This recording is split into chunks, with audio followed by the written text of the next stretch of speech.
Oi, boa noite. Meu nome é Amanda Volpe Gomes. Eu sou aluna do 4º período da Faculdade de Medicina de Taubaté e eu também sou secretária da Liga Acadêmica de Infectologia. Hoje nós daremos continuidade na nossa jornada com a doutora Joana. Boa noite, doutora. Boa noite. Vamos apresentar a nossa doutora. Ela é graduada pela Faculdade de Medicina de Taubaté. Ela fez residência médica em pediatria pelo Hospital do Servidor Público Estadual. E ela também fez residência médica em infectologia pelo Hospital do Servidor Público. Atualmente, ela trabalha como médica visitadora de enfermagem pediátrica do Hospital Materno Infantil Unimed Guarulhos. É médica de infectologista responsável pelas interconsultas de pacientes internados na Santa Casa de São José dos Campos e é médica responsável pelo serviço de epidemiologia e controle de infecção hospitalar do Hospital Materno Infantil da Unimed Guarulhos e da Santa Casa de São José dos Campos. Primeiro eu vou dar uns avisos, né? Nós estamos fazendo sorteio, né? E hoje o patrocinador é o PebMed e ele disponibilizou 30 cupons de acessos gratuitos na plataforma.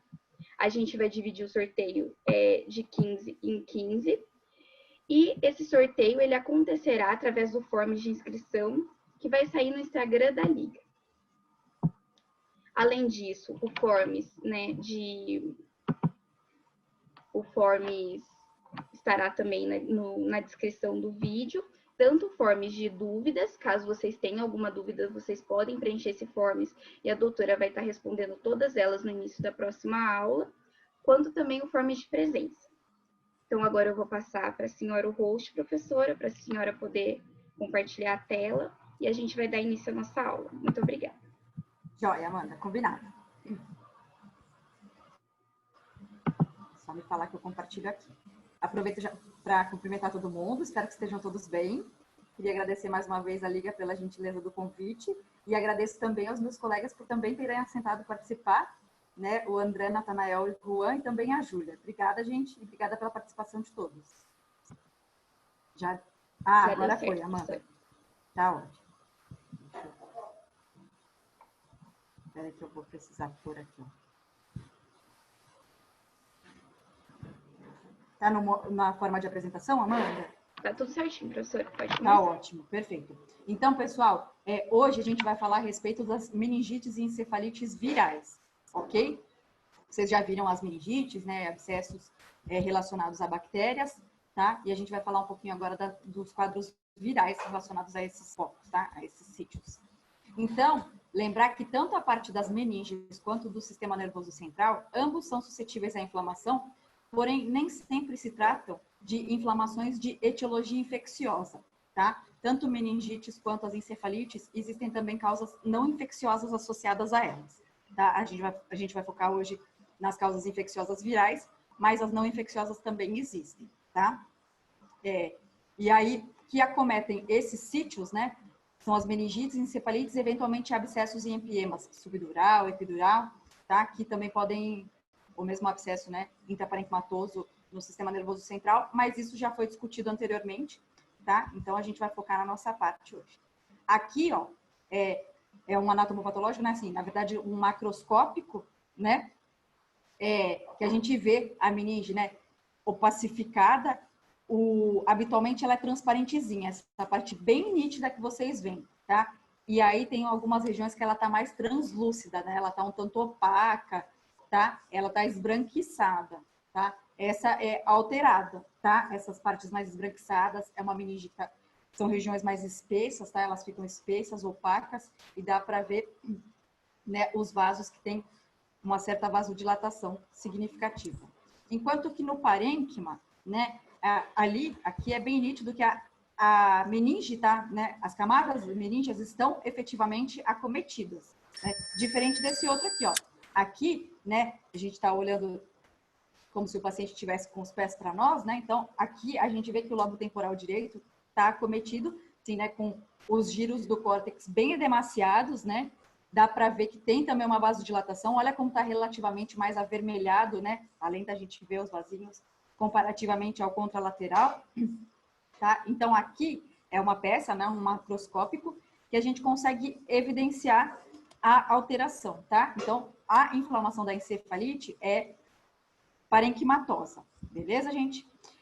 Com relação às meningoencefalites, né? Ambas, a gente costuma denominar as agudas como duração inferior a 4 semanas, tá? E as crônicas com duração superior a esse mesmo período, tá? A subaguda, na verdade, não tem um consenso. Então, nesse caso, já vai direto da aguda para a subaguda, mas seria um conceito assim, de menos do que uma semana, né?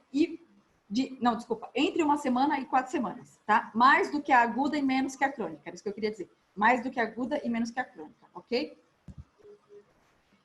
Com relação às meningites, né? A gente já falou que tem as infecciosas e não infecciosas, e existem as que são denominadas como meningites assépticas, né? Então, assim, pela definição, meningite asséptica é aquela que tem cultura negativa, tá?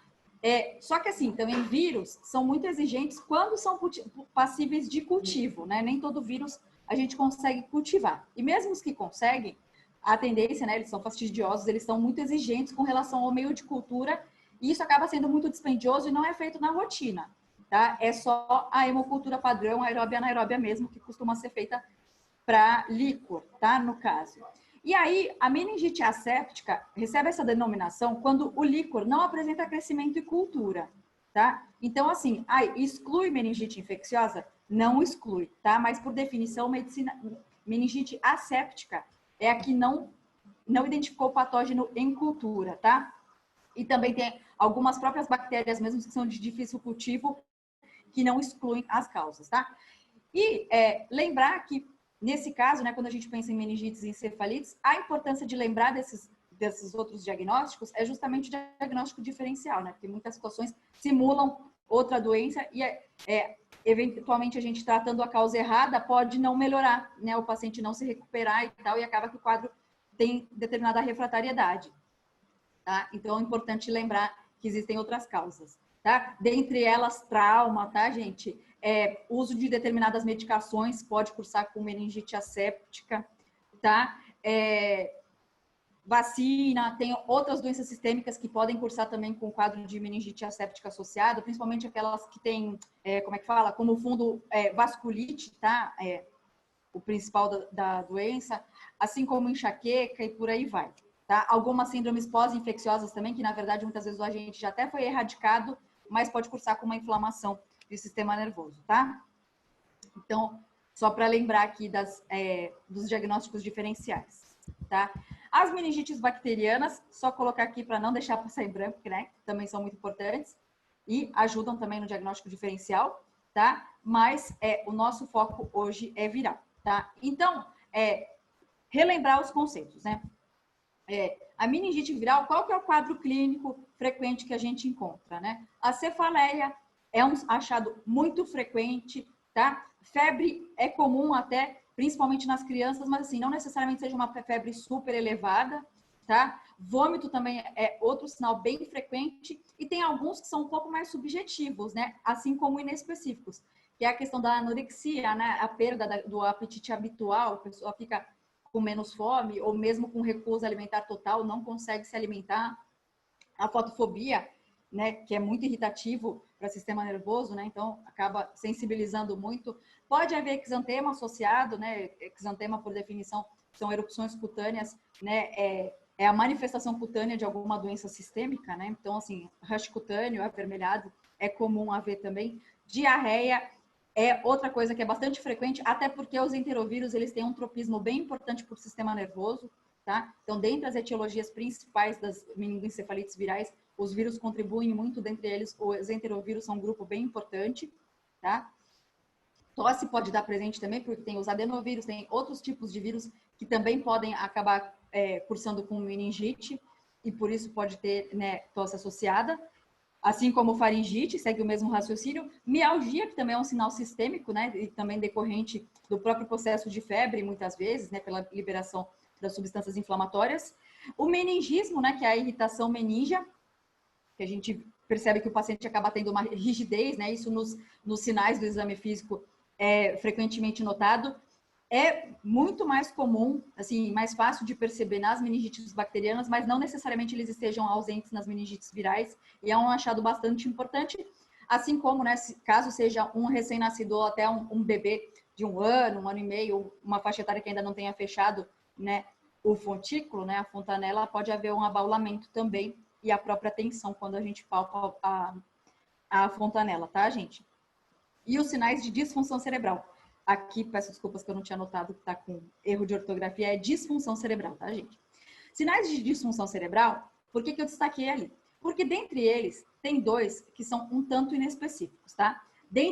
Quais são esses 2? Alteração de nível de consciência, tá? Aquela coisa do torpor, que vem desde desorientação, agitação psicomotora, às vezes agressividade do paciente, mas assim, porque ele está confuso, ou mesmo a questão do paciente que não está nesse estado possuído pelo ritmo ragatanga, mas que ele está perdido, sabe? Assim, falando coisa desconexa, isso já é alteração de nível de consciência, tá? E as convulsões também. Essas 2 situações, gente, elas são sinais neurológicos focais, tá? Mas elas podem estar presentes também na meningite, tá? Não necessariamente porque você tem esses sinais, você tenha um processo de encefalite, mas eles são sinais de foco neurológico, tá? Então, assim, isso leva à suspeição também de encefalite, tá? É claro que a gente vai avaliar o paciente, né? Não é só o quadro clínico, é o exame físico, né? Às vezes a gente colhe os exames, medica, observa, né? Quando a gente suspeita de meningite, a gente colhe o líquor. Então, até sair esses resultados, a gente vai frequentemente reavaliando o paciente e a gente vê como ele se mantém, né? Principalmente porque a gente costuma medicar. Se ele tiver com dor, né? A gente colhe os exames. Enquanto ele está com dor, se tiver desidratado, a gente reidrata, dá sintomático para febre, assim como para dor, né? Os analgésicos e antitérmicos, né? Geralmente são a mesma substância que a gente dá. E o paciente, pode ser que só o fato de cessar a febre, de passar dor, ele melhore desse estado, coisa que não vai acontecer com a encefalite, tá? Se o parênquima estiver acometido, ele vai manter. E além das convulsões e da alteração de nível de consciência, também a encefalite pode ter outros comemorativos, tá? Então, ó, só para recapitular os sinais de irritação meningia, né, que tem um encurtamento, né, tem flexão do pé, né, no sinal de Brudzinski, né, tem a flexão do joelho, quando a gente, né, induz aqui a flexão do pescoço, tá, flexão cervical, e também o sinal de Laseg, que a gente, quando a gente flexiona a perna sobre o joelho e a coxa sobre o tronco mesmo, a gente não consegue depois estender, tá? Isso é um sinal de irritação meningia, ok? E aí, né, como a gente já falou do quadro clínico da meningite, o quadro clínico da encefalite, gente, ele é tão inespecífico quanto, tá? Digamos. É comum ter cefaleia, febre. Aqui, de novo, a alteração do estado mental aparece, assim como as convulsões. Eu esqueci de colocar o asterisco na alteração do estado mental, tá? Só que aqui também é frequente haver outras coisas. Então, por exemplo, o que pode acontecer? Aquela fala empastada, tá? O paciente parece que está falando tudo enrolado, que a gente não consegue entender. Ou mesmo ele vê um objeto, reconhecer e dar outro nome, tá? Desde isso até ele começar a não conseguir nem falar, tá? Seja porque ele gagueja ou por outra situação. É muito comum o paciente não conseguir se expressar mesmo, ter uma alteração, seja de fala, seja de linguagem, tá? A marcha, pode ser que ele fique cambaleando, assim, sabe? E isso também é um achado que chama atenção. Então, assim, o paciente que está mancando, né? Mesmo criança, às vezes assim, nossa, mas machucou o pé, tornozelo, joelho, alguma coisa, né? Digamos, no sistema musculoesquelético que justifique, né, essa alteração, ficar também de olho nisso, tá? Paralisia dos pares cranianos, essa é fácil de identificar, né? Alguns deles, principalmente os que estão no rosto. E no caso, as convulsões e a alteração do estado mental podem estar presentes até só na própria meningite, tá? Mas também são bem frequentes nas encefalites. Então, a etiologia das encefalites virais tem vários vírus, tá, gente? Então, assim, Coxsackie, ecovírus e poliovírus todos são enterovírus, tá? Os arbovírus também têm um tropismo impressionante pelo sistema nervoso central, tá? Então, é bem comum ter associado a dengue, associado à febre amarela ter acometimento meníngeo, tá? Não muda o tratamento, claro, tá? É aquilo tudo, suporte, por aí vai, tá? Mas é comum. O nosso grupo-chave, que é aqui hoje, né? Os herpes vírus, tá? Assim como o citomegalo, o varicela zoster e o Epstein-Barr, todos são da família herpes vírus, tá? E tem alguns outros também, tá? Assim, que, por exemplo, o HIV, que na verdade o HIV vai provocar esses quadros, é muito mais comum eles provocarem quadros crônicos, tá? Não de início súbito, início agudo, tá? A raiva humana, que na verdade causa uma encefalite fatal, tá? E alguns outros, o próprio influenza também tem tropismo, tá? E o vírus da cachumba e do sarampo, viu, gente? Cachumba e sarampo tem bastante tropismo também por sistema nervoso, tá?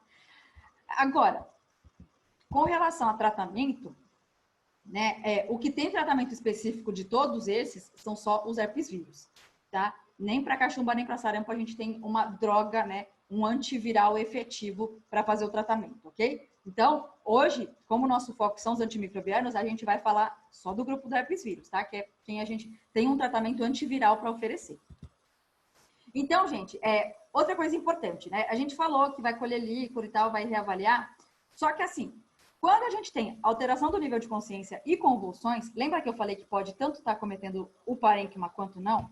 Então, nesse caso, é fundamental, tá, a realização de imagem de crânio antes da punção licórica, tá? Porque elas podem estar associadas principalmente a quadros hipertensivos e pode ter complicação decorrente da punção, tá? Então, como essa não é a nossa intenção, tem indicação de fazer exame de imagem, poderia até ser ressonância, mas tomografia é mais acessível, né? Mas fazer, então, tomografia de crânio para punção. Sem contraste, tá, gente? Não tem indicação de contraste. E aí, outras situações que a gente deve também fazer exame de imagem antes de puncionar o líquor. Pacientes imunodeprimidos por qualquer causa, tá? Congênita, adquirida, medicamentosa, por doença neoplásica, doença reumatológica, qualquer for, seja por fisiopatologia de doença, seja por medicação que ele toma, qualquer imunossuprimido, a gente faz imagem antes de colher o líquor. Edema de papila, né? Fazendo fundo de olho, se tiver papiledema, também faz imagem, tá? Papiledema é sinal de hipertensão intracraniana também. Sinais focais são aqueles que eu falei, então, redução da força, seja num membro só, seja no hemicorpo, seja, tá? Qualquer tipo de perda de força ou redução, tá? Aquela ataxia de marcha, dificuldade na fala, seja de articular a palavra ou mesmo discurso desconexo, tá? Tudo isso caracteriza sinal focal. Beleza, gente?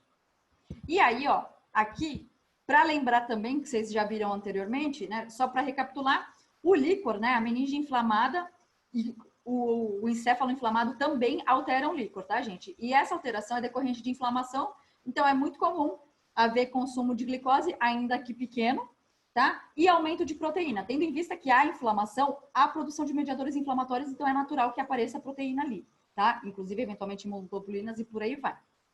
Tá? E além do aumento da celularidade, né? Porque a inflamação, na verdade, ela é isso. A reação inflamatória tem migração de células, de defesa, né? Então, por aí vai.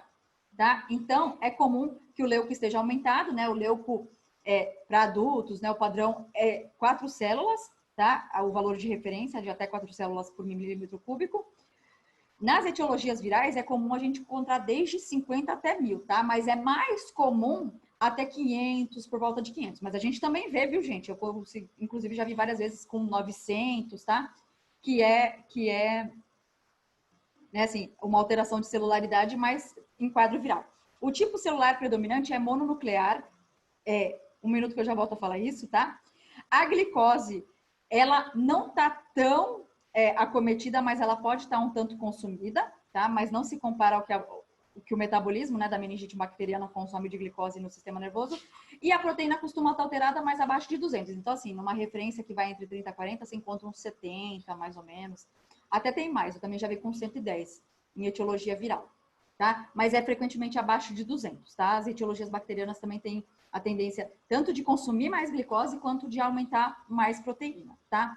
E com relação ao tipo celular predominante, gente, o tipo celular predominante nas etiologias virais é mononuclear. Só quero chamar atenção para uma coisa. Quando a gente está muito na fase aguda, tá, da meningite ou da encefalite, isso não necessariamente seja a fase aguda dos dias de sintomas, tá, gente? Mas assim, Porque também, às vezes, o acometimento meníngeo também é um pouco tardio, entendeu? Então, assim, começou com gripe ou mesmo diarreia, e aí depois de alguns dias evoluiu com meningite. Isso também é possível, tá, gente? Principalmente nas etiologias virais, tá? Então, assim, quando a coleta do líquor é num momento que a inflamação meníngea ou do parênquima é recente, né? É um quadro agudo, pode haver sim ainda predomínio neutrofílico, tá? Porque a resposta imune inata, né, é o neutrófilo que vai primeiro.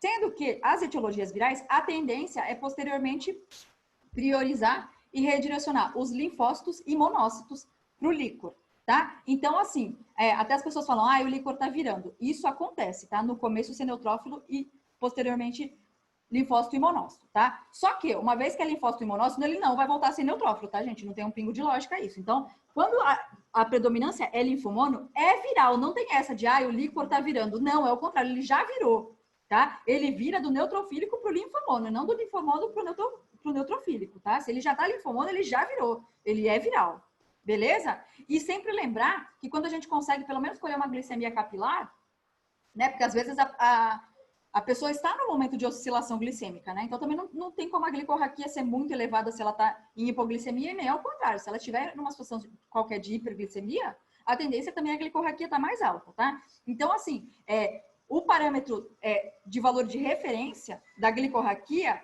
é bem próximo a 2/3 da glicemia, tá? Da glicose periférica, ok?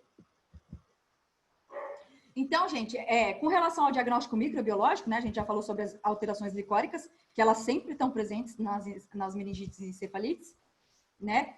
Embora alterações glicóricas também podem repercutir em outras coisas, tá, gente? Doença de nervos periféricos e algumas outras situações também podem alterar o líquor, tá? E já que eu falei em diagnóstico de microbiológico, eu vou aproveitar e falar aqui para vocês agora a palavra-chave que eu escolhi hoje, que eu lembrei que eu tenho que falar isso. A palavra-chave de hoje é citomegalovírus. Tá? Então, quando vocês forem responder lá o Forms, a palavra-chave de hoje é citomegalovírus, tá bom? As meninas também prestaram atenção aqui. E elas vão saber lá que vocês acertaram, tá? Então, gente, com relação ao diagnóstico etiológico, né, no caso, quando causado por patógeno, existem os recursos da bacterioscopia, né, que é aquela, quando pinga mesmo a gotinha, né, faz um esfregaço na lâmina e cora, né, para olhar direto no microscópio, ver se identifica coco gram positivo, diplococo gram negativo, coccobacilo gram negativo, né, o que for para auxiliar no diagnóstico. Então, a bacterioscopia vê se identifica alguma bactéria, né, ali no líquor. A cultura também super importante, por mais que em algumas situações elas venham negativas, mas fundamental para as meningites bacterianas, inclusive porque contribui, né, tem a questão de poder fazer a testagem de sensibilidade aos antimicrobianos, tá? Então, bastante importante. Existem as pesquisas de antígenos bacterianos que são bem rápidas, que na verdade é um cartãozinho, gente, e vem os reagentes. E aí eles aglutinam, eles fazem reação de aglutinação com um antígeno específico. Aí cada um tem um testinho, um reagente para poder ver se aglutina, e aí se aglutinar é que identificou aquele antígeno bacteriano. E no caso das etiologias virais, vocês veem como é bem mais difícil, né? Assim, é muito mais restrito como identificar. A melhor técnica que tem é a reação em cadeia de polimerase, né, que é um sequenciamento genético que ele pega um fragmento específico do material genético daquele patógeno, e se ele conseguir completar é porque é aquele patógeno mesmo, tá? Só que a limitação também é essa, né? O PCR, a gente só tem como solicitar o PCR específico para aquilo que a gente está procurando, entendeu? Então, assim, se eu estou suspeitando de um Epstein-Barr vírus, seja qual for, vamos supor, é no anátomo patológico de uma biópsia, eu preciso especificar que eu quero um PCR, né, uma reação em cadeia de polimerase, para Epstein-Barr vírus, né? Porque ele tem que comparar a sequência do material que eu estou mandando dele, né, do material genético que eu estou enviando da amostra clínica, com o padrão do Epstein-Barr, tá? Então, a reação em cadeia de polimerase é específica e consequentemente, assim, é super dispendiosa e não tem como fazer reação em cadeia de polimerase para tudo, tá? Vocês viram? Lembra aquela tabelinha lá que eu coloquei das etiologias virais? Imagina fazer de todos aqueles ali. Completamente inviável, né? Porém, atualmente, existem os chamados painéis, tá? Isso daqui está em alta, né? E eles estão também melhorando, os laboratórios estão investindo em melhorar esses kits, né? Essas técnicas, a acurácia delas, para a gente conseguir um diagnóstico etiológico mais rápido, tá? Então, assim como os painéis virais respiratórios que existem, né? Que é colhido na secreção respiratória, e tem também os painéis virais digestivos, né? Que é para os casos de diarreia, né? Conseguir esclarecer a etiologia de diarreia, tem os de meningite também. Tá, gente? Essas são ferramentas que aí eles pegam só um fragmento específico mesmo de cada um e aí consegue testar num kitzinho quais que ele identifica. Só que também tem risco de identificar mais que um. E aí, eventualmente, né, conforme o painel que a gente está pesquisando, tem que ter o bom senso, né, de ver se é um colonizante ou mesmo um patógeno. O que, na verdade, também já tem a vantagem que eles só colocam, né, quando é possível, eles selecionam só coisa que é patógeno, né? Então, por exemplo, no painel respiratório tem lá o hemófilos. O hemófilos pode ser patógeno, pode ser colonizante. Tá? Então, eventualmente, é que no sistema nervoso não é para ter nada, né? Que ele é estéril. Então, facilita um pouco, tá? E aí, gente, também outras indicações importantes de tomografia ou mesmo ressonância magnética, principalmente de controle, é quando a febre persiste, tá, gente? Por mais tempo do que o esperado. Então, as etiologias virais é comum haver, né, até 72, no máximo 96 horas de febre, né? E depois disso, né, já não é mais esperado, assim como ter aumento da circunferência craniana, né? Nos recém-nascidos a gente tem costume de medir o perímetro cefálico, que é super importante em determinados quadros, né? Tanto para o crescimento e do desenvolvimento, mas para alguns quadros patológicos como meningite suspeita de encefalite, tá? E também em caso de fratura de base de crânio, tá? Porque eventualmente pode estar associado, né? Pode ser uma meningite decorrente de uma fratura de base de crânio prévia, tá? Então, parou de ir.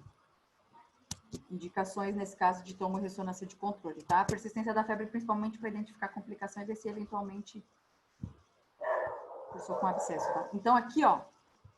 Poxa, você voltou? Por quê? Ó, aqui, gente, nessa imagem, né, escolhida a dedo, a gente vê que aqui alguma coisa está errada, né? Aqui é a parte da cavidade da orelha, né? E olha aqui, ó, né? Descontinuidade das corticais, né? Aqui, fratura, tá? Machado aqui, importante, tá? Aqui, ó, alterações em área de parênquima, né? Tanto aqui não tá, né? Tendo esperado, quanto aqui também, tá? Várias situações aí que merecem observação e controle com imagem, tá? Aqui, ó, gente, ó, aqui os giros, né? Tem quase uma definição, né? Os giros do córtex, né? Aqui tá perdendo um pouquinho, mas tem quase uma definição. Agora, olha para aqui, né? E fora essa região aqui, tá? A gente já vai entender melhor, tá? Aqui, ó, lembra que o que a gente viu do macro era uma região temporal? Aqui, de novo, é uma região temporal, tá? Encefalite em região temporal é bem compatível com herpes simples, tá, gente? Ó, aqui já tá um pouco mais alta, tá? Parietal, só que vejam que ela comete uma parte frontal aqui também, tá? Tá mais alta. Aqui ele tá até falando que é a altura do temporal mesmo, tá, gente? Dá para ver, né, que o sinal está totalmente exuberante, né? Ó, e aqui o outro corte, tá? Realmente, nesse caso, dá para ter certeza. Aqui eu tenho minhas dúvidas se esse parietal aqui não está cometido também, né? A gente consegue ver aqui bem bonitinho que está no lobo temporal, tá? Então, lembrar, né, as alterações na imagem, elas podem se associar a etiologias específicas, né? São achados comuns em determinadas etiologias, tá? Então, lobo temporal sugere herpes vírus, tá? Quando o acometimento é em tálamo e núcleos da base, é muito comum na doença de Creutzfeldt-Jakob, tá? Que é a famosa doença da vaca louca. Os arbovírus e a tuberculose também cursam com esse padrão. E hidrocefalia pode sugerir infecção não viral. E aí, nesse caso, bactérias, fungos e parasitas, tá? O cripto, né, é um que gosta desse padrão aí de hidrocefalia, tá? E aí, gente, o tratamento, né, das encefalites virais consiste em suporte, né, das meningoencefalites virais, suporte, na maior parte das vezes, intensivo, né, porque o paciente está toxemiado, ele tem repercussão sistêmica, tá? Então, não é só um suporte clínico, ele precisa de uma monitorização, tá? Mas uma monitorização, no caso, permanente, tá? E o tempo todo sendo reavaliado e acompanhado, né, para se houver qualquer instabilidade, qualquer alteração, já intervir logo. Os corticosteroides frequentemente são associados, principalmente no tratamento das meningites virais, não, tá, gente? Mas nas encefalites, eles são associados principalmente por conta do edema cerebral. E, na verdade, a encefalite herpética, né, que é o herpes vírus, gente, é o agente mais frequente das encefalites, tá? E, ainda por cima, o herpes, ele causa uma reação vasculítica, tá? Naquele lobo temporal, a inflamação é importante e ele tem uma associação de vasculite local ali também.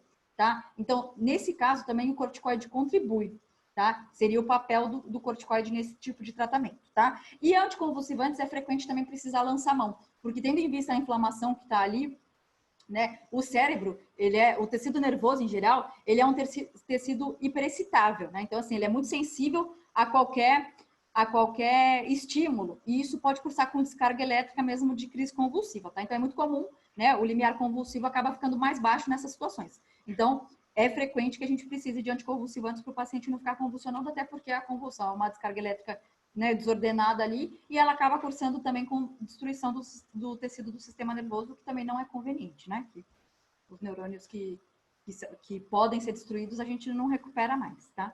Então, eventualmente, a gente precisa lançar mão de anticonvulsivantes também, tá?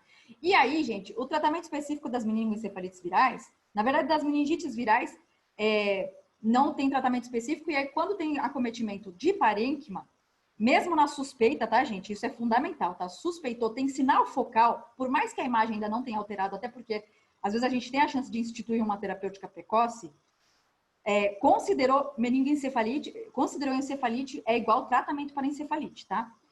E no caso das encefalites por herpes vírus, a gente tem a alternativa terapêutica, que é o aciclovir, assim como o varicela zoster, tá? Encefalite também pelo vírus da varicela, né, que é a popular catapora, também responde bem ao tratamento com aciclovir, tá, gente? Gente, suspeitou, tratou, tá? Não dá para pagar para ver e é grave, tá? E o citomegalovírus, tá? E o herpes tipo 6, que é associado àquelas doenças exantemáticas febris da infância, né? O exantema súbito e roséola, principalmente, respondem bem ao ganciclovir, tá? O HIV, na verdade, é crônico, tá? Essa sigla significa terapia antirretroviral amplamente efetiva, mas não é o foco da nossa aula aqui hoje, tá? Outra coisa também, né, assim, meningite e encefalite são doenças de notificação compulsória, então suspeitou, colheu o líquor, é feita a notificação, tá? Que tem uma importância epidemiológica. E aí depois a vigilância epidemiológica se encarrega de fazer a investigação da parte deles, mas a gente não pode negligenciar a notificação, tá? Então é importante lembrar de notificar. E aí, gente, com relação, né, agora à etiologia, né, que a gente quer falar justamente de tratamento. Então, gente, lembrar que os vírus, eles são estruturas mais rudimentares, bem mais rudimentares do que as próprias bactérias, tá? Então, os vírus, eles são constituídos por um material genético, existe vírus de DNA, DNA e vírus de RNA, tá? E eles têm um envelope, tá? Uma cápsula externa que é predominantemente proteica, tá? Essa estrutura do vírus, essa é a estrutura básica, tá? Todos os vírus têm tudo isso. Alguns vírus têm também algumas enzimas, tá? Dentro dele, e alguns deles têm também algumas proteínas de superfície, tá? Essas proteínas de superfície, frequentemente elas são reconhecidas até pelo nosso corpo como antígenos, tá? Os epítopos delas. E também, no vírus, a função delas geralmente é justamente reconhecer a célula-alvo, que ele consegue penetrar e tal, e duplicar o material genético dele, tá? Então, o vírus, assim, na forma elementar dele, e quando ele sobrevive no ambiente, né, assim, ele sobrevive entre aspas porque ele é metabolicamente inativo, tá? Ele tá num estado latente. O vírus, ele só tem metabolismo, então ele só é vivo quando ele está parasitando uma célula, tá? Eu não passei aqui, desculpa, gente. Então, isso significa o quê?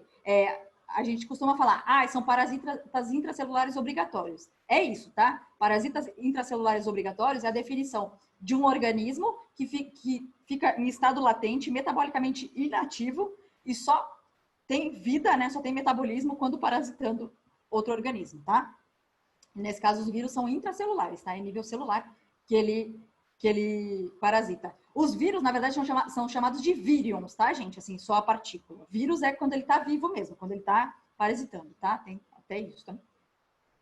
E todo o metabolismo dele, né? Todas as reações químicas que ele precisará fazer para se replicar, né? E se multiplicar, ele vai fazer dentro da célula, tá? No meio extracelular, o estado dele é latente. Para fazer, né, sintetizar as proteínas dele que ele precisa, tanto do envelope quanto alguma outra que ele tenha, e replicar o material genético, ele vai usar a nossa célula, inclusive as nossas enzimas próprias, as enzimas próprias dele quando ele tiver, ou mesmo as nossas, tá? E as organelas vão ser todas as nossas, que ele não tem, tá? Que ele vai usar. E também nesse momento que o vírus está parasitando, tá? Que ele está com metabolismo ativo, que ele pode sofrer mutações, tá? Que ele está suscetível a mutações. Então, basicamente, né, como que os vírus se replicam, né? Eles reconhecem, né, igual eu falei, frequentemente eles têm proteínas de superfície que reconhecem a célula-alvo, eles reconhecem a célula-alvo, né, que ele consegue parasitar. Isso é como se houvesse uma fusão entre a cápsula dele e a membrana e o material genético dele. E quando presentes, as enzimas dele penetram na célula e aí a nossa célula passa a replicar os componentes virais dele, assim como, né, tanto a partir do replicar o material genético dele, seja DNA, seja RNA, sintetiza tudo que ele precisa em termos de proteínas, seja de superfície, seja enzimas, seja cápsula proteica, o vírus monta dentro da nossa célula e sai, tá? Então, no momento que ele replica, ele acaba rompendo a célula quando ele sai, tá? Então, esse é o ciclo viral, tá, gente? E aí, quando a gente fala das drogas, né, que é o foco principal do nosso curso, o aciclovir, ele é eficaz, né? Os antivirais, gente, eles são até bem mais específicos do que os antimicrobianos de bactérias, tá? Eles são super específicos, assim. O sítio de ligação, ter afinidade com a droga é fundamental, tá? Além de, frequentemente, precisar ter enzimas que ativem o fármaco, tá? Então, o aciclovir é eficaz contra o herpes vírus, o herpes simples tipo 1, 2 e mesmo varicela zoster, tá? Que todos são da família alfa-DNA vírus, tá? Ele é um análogo nucleosídico da guanina. Lembram lá da guanina? Que faz parte das bases nitrogenadas, lá, adenina, timina, citosina e guanina? Ele é um análogo da guanina. Então, assim, sabe como que, né? Acaba ficando fácil de enganar porque ele se passa por ela. Então, o aciclovir, na verdade, ele é um profármaco inativo, tá? E aí, quando ele também penetra na célula, ele sofre uma ativação, tá? Em trifosfato, tá? Ele sofre uma fosfatação e mais uma, tá? 3 fosfatações. Aí ele vira trifosfato de aciclovir, tá? E essas fosfatações, ele sofre pela timidina quinase e também pela GMP quinase e NDP quinase, tá? Que vão fosforilando ele até ele alcançar o status de trifosfato, que é a droga ativa, tá? O trifosfato é o fármaco ativo e aí ele vai atrapalhar porque a DNA polimerase, tá? Ele compete com ela pela guanina. Lembra que ele falou que era da guanina? Nisso, a DNA polimerase incorpora ele no DNA viral, que vai ser um DNA viral defeituoso, ao mesmo tempo que o DNA não consegue mais se alongar a partir daí, tá? Então, eles até chamam de inativação suicida, tá? O que acontece nisso, mas nada mais é do que isso. Ele entra no lugar da guanina, ele compete com a guanina e entra no lugar dela, né, quando a DNA polimerase está montando uma nova fita de DNA. Beleza, gente? E aí, esse DNA é defeituoso e encerra a replicação viral, que não consegue produzir mais um vírus novo, tá? Com relação aos mecanismos de resistência associados ao ciclovir, né, que a gente falou que o vírus pode sofrer mutações, então, dentre as mutações possíveis que podem levar à resistência é a perda de capacidade de síntese da timidina quinase, quando é a timidina quinase do vírus, tá? Alteração da especificidade do substrato, então se a timidina quinase também modificar, pode ser que ele não consiga ligar e fosfatar para transformar no fármaco ativo, ou mesmo mutações no gene da DNA polimerase, ela passa a ficar mais espertinha e não ser enganada por ele, tá bom? São os mecanismos de resistência que já tem aí conhecidos ao aciclovir, tá? Com relação aos eventos adversos, o aciclovir tem a biodisponibilidade bastante reduzida por via oral, tá? Ela é bem ruim, é entre 20% a no máximo 30%, tá? Sendo que o aciclovir, a formulação EV, tem uma coisa muito importante. O aciclovir endovenoso, né, ele já está direto na veia, tá, gente? Ele vai ser metabolizado, claro, só que assim, é muito fácil que ele cristalize a nível dos túbulos renais, tá? E o que evita isso não é ingesta hídrica via oral, tá, gente? Pelo amor de Deus. É hidratação endovenosa mesmo, tá? Porque a gente precisa aumentar a diurese para conseguir que não cristalize, tá? Para conseguir ir eliminando os resíduos dele, tá? Bem diluídos para não formar cristais, tá? Que pode cursar com necrose tubular aguda e lesão renal aguda, tá? E também a hepatotoxicidade, tá? Que existe e é bem documentada, tá? No caso da nefrotoxicidade, ela é evitável, tá, gente? Então, encefalite hepática, que obrigatoriamente o tratamento é endovenoso, tá? Até mencionei aqui por a gente estar falando da droga, mas não existe escolha via oral para tratamento de encefalite. né? A gente sempre tem que optar pelo tratamento endovenoso. A nefrotoxicidade, ela é evitada pela hidratação, tá? A gente deixa o paciente bem hidratado por via endovenosa, tá? Com relação ao ganciclovir, o ganciclovir também tem afinidade tanto pelo herpes simples 1 e 2 quanto varicela zoster, e ele ganha eficácia para o citomegalovírus também, tá? Que é também uma causa possível, tá? Então, nesse caso, se for uma suspeita, também varicela zoster, ou mesmo se for suspeita de meningoencefalite por citomegalovírus, aí nesse caso sim, tá, gente? É a terapêutica de escolha é o ganciclovir. Ele também é um análogo nucleosídeo da guanosina, a diferença é que ele é uma molécula acíclica, tá? E é a mesma coisa que acontece, tá? No caso do citomegalovírus, ele tem uma outra enzima, tá? Que fosforila ele a trifosfato. Ele é o mesmo comportamento do aciclovir, tá? O ganciclovir é um profármaco inativo, e aí ele sofre 3 fosfatações, né? Ele sofre 3 fosforilações e vira um trifosfato de ganciclovir, e aí que é a molécula ativa, tá? O ganciclovir, ele é mais ativo, tem mais afinidade, tem mais facilidade de enganar a DNA polimerase do citomegalovírus, tá? Por isso que é a droga de escolha, é por afinidade, né, de enzima e substrato, tá? E aí os herpes simples têm a timidina quinase, e no caso do citomegalo é a fosfotransferase, tá? Que faz a conversão para o fármaco ativo. Tá? Com relação também aos mecanismos de resistência também já identificados com o ganciclovir, são praticamente as mesmas, tá? Perda da capacidade de síntese da timidina quinase, alteração da especificidade do substrato ou mutações no gene da DNA polimerase, tá? O da especificidade do substrato até poderia ser da fosfotransferase, mas não tem descrito, pelo menos até então, tá? Tem descrito alteração da timidina quinase, tá?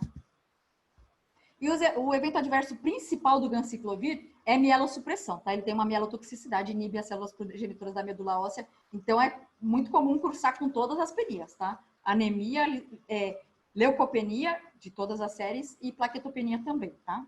Comum. E aí, gente, tem alguns outros aqui só para destacar, tá? Porque como ainda por cima tem já resistência descrita, né, dos outros dois, é sempre bom a gente ter uma carta na manga, tá? Então, quais são as nossas cartas da manga? Tá? O cidofovir, ele é um análogo nucleotídeo da citidina, tá? A citidina é a que vem da citosina, tá? Ele sofre 2 fosforilações, tá? É fosforilado por 2 quinases celulares, nesse caso a enzima não é do vírus, ela é nossa, tá? É a nossa célula que ele vai usar a enzima, tá? Que vai tornar o fármaco ativo, e a indicação dele é para citomegalovírus resistente ao ganciclovir, tá? Que o mecanismo é por mutação da timidina quinase. Tá? Se não for esse o mecanismo de resistência, não adianta dar isso. Ou, talvez até adiante, mas assim, a lógica só não vai funcionar o ganciclovir se não conseguir, tá? E ele inibe a DNA polimerase também. É a mesma coisa, tá, gente? Ela não consegue concluir a replicação do DNA e aí não dá certo, tá? O cidofovir tem mais eventos adversos descritos, tá? Tem uma nefrotoxicidade bem importante, potencial carcinógeno que também chama muita atenção e teratogenicidade, tá? Então, é contraindicado em gestantes, tá? O aciclovir é seguro em gestante, tá, gente?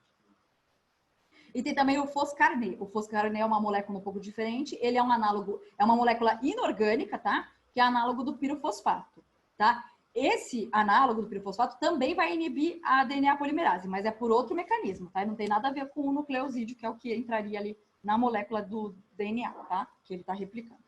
E ele inibe todos os herpes simples e o citomegalovírus também. Nesse caso, também, a indicação é semelhante à do cidofovir, tá? Principalmente quadros de resistência a ciclovir e ganciclovir. E os eventos adversos também descritos associados ao foscarnet são a nefrotoxicidade, a cefaleia e os tremores.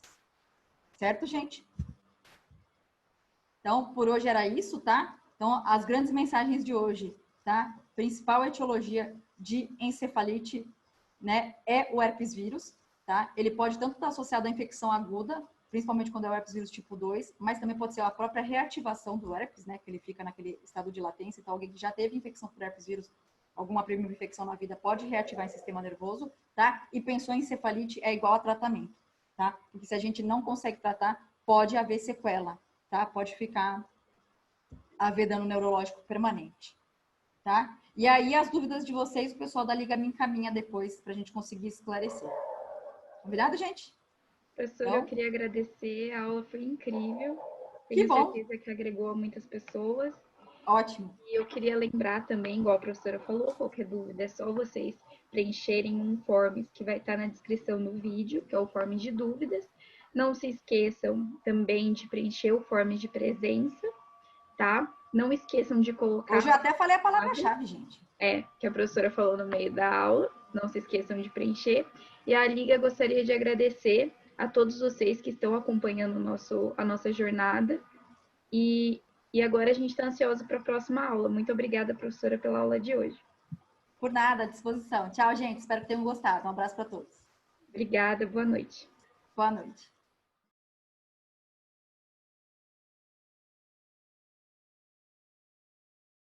Oi, gente. Meu nome é Judy. Eu sou atual gestão da Liga Acadêmica de Infectologia da Faculdade de Medicina de Taubaté. E hoje eu vim falar com vocês sobre uma instituição que esse curso escolheu ajudar por meio de doações, que é a instituição Casa e Vida, que ajuda pessoas com ISTs e dá todo o suporte necessário, com almoços, alimentos, medicamentos, fraldas, dá todo o suporte mesmo para essas pessoas. E a instituição existe há 16 anos na cidade já e já ajudou muita gente. E agora, nesse momento de crise, está precisando da nossa ajuda. Então, muitas pessoas já ajudaram pela inscrição mesmo no DOIT, mas quem quiser ajudar diretamente a instituição ainda consegue através do link que nós estamos disponibilizando no final de todos os vídeos, na descrição. Então é isso, quem puder ajudar, por favor, e muito obrigada.